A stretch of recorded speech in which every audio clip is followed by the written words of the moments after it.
Hi everyone, I am M.Veysel. In this video, I'm going to share my point of views about the book Shell Structure for Architecture, Form Finding and Design Optimization, which is bringing together several experts from research and practice which are structural engineers and architects. This book presents contemporary design methods for shell and grid shell structures covering form finding and structural optimization techniques. It introduces architecture and engineering practitioners and students to structural shells and provides computational techniques to develop complex curved structural surfaces in the form of mathematics, computer algorithm, and the design case studies. In the foreword, the book draws attention to a very important point. It says that a new generation of architects has built their fame in a virtual world. It's faster and easier. But this virtual world doesn't have the same rules as the real one. No gravity, no budget, no rain, no snow, and no sun. Nothing besides geometry. It simulates image architecture. In my opinion, this idea reflects the background of the book and the reason why this book was written. I also agree with that thought, and that's why I found this book interesting and worthwhile to read it. Because second part in this book is form finding, which is more related to architectural design, and third party structural optimization, which is necessary to design to come true. The book includes four main parts, which are shell for structure, form finding, structural optimization, and precedents about shells. First part was quite interesting and caught my attraction. It includes useful knowledge about ancient shell structure and comparison contemporary shells, the basic of shell behavior, and evaluation of shell structure and optimization by giving examples. If you want to have a detail about shells, you should have a look at this part. There is a more than enough knowledge about shells both for architects and structural engineers. I would recommend to read this part who does research about shells. First part was encompassed informative topics like shaping forces, what is a shell, exploring shell forms, etc.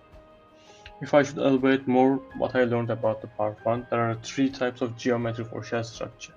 Free form without consideration of structure, second one is mathematical, and third one is form found shells.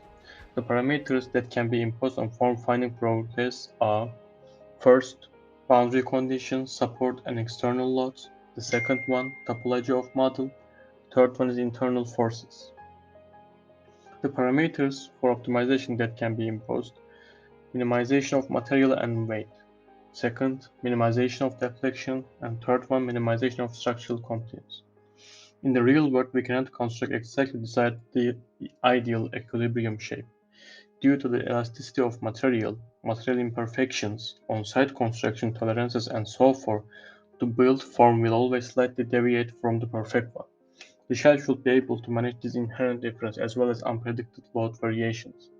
In fact, we want to construct a structure that keeps the equilibrium of forces while being as close as possible to the form-found surface.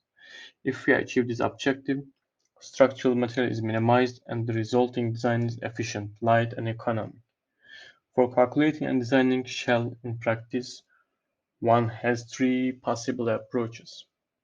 First one, simple hand calculations informed by the classical theory of shells. Second one, numerical analysis using a computer, computational methods. And third one is physical testing. Um, Objectives for form finding. From these general statements, I want to specify the general objective of an underlying form finding concept. Find the form and the thickness distribution of a shell for certain functional requirements, such that boundary conditions and all possible load cases are considered, material properties are taken into account, example no or low tension for concrete, stresses and displacements are limited to certain values, and almost uniform membrane state results, buckling, excessive creep, and negative environmental effects are avoided, a reasonable lifetime is guaranteed, and hopefully, manufacturing costs are justified, the design is aesthetically pleasing.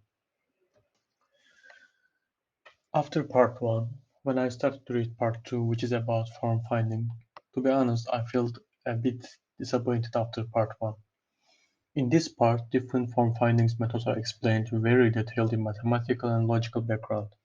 Although in the first side this section provides practical guidance on the use of cell structures in architectural design and construction, with numerous case studies and real-world examples, used to illustrate the concepts discussed.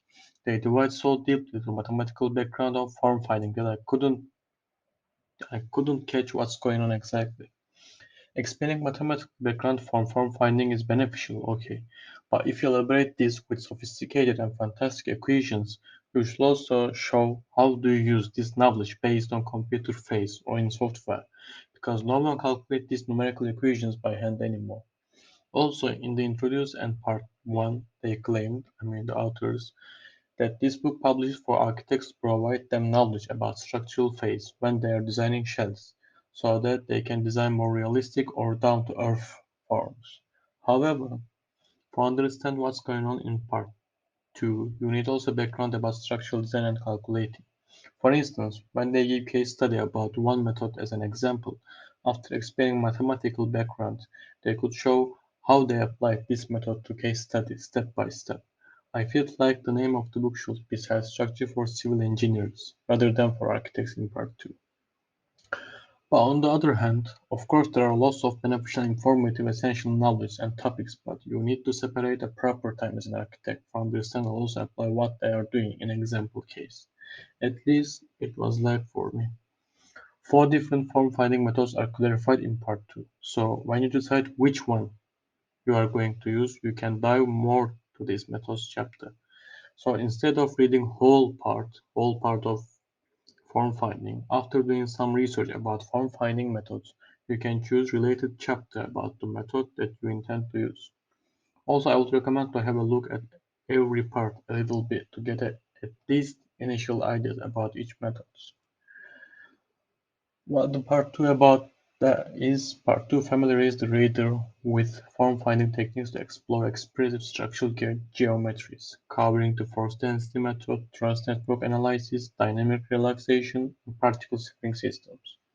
For every single shell project, we can select different form-finding methods according to shell's properties and feature. In this way, we can get results more efficient and properly, and maybe more easy.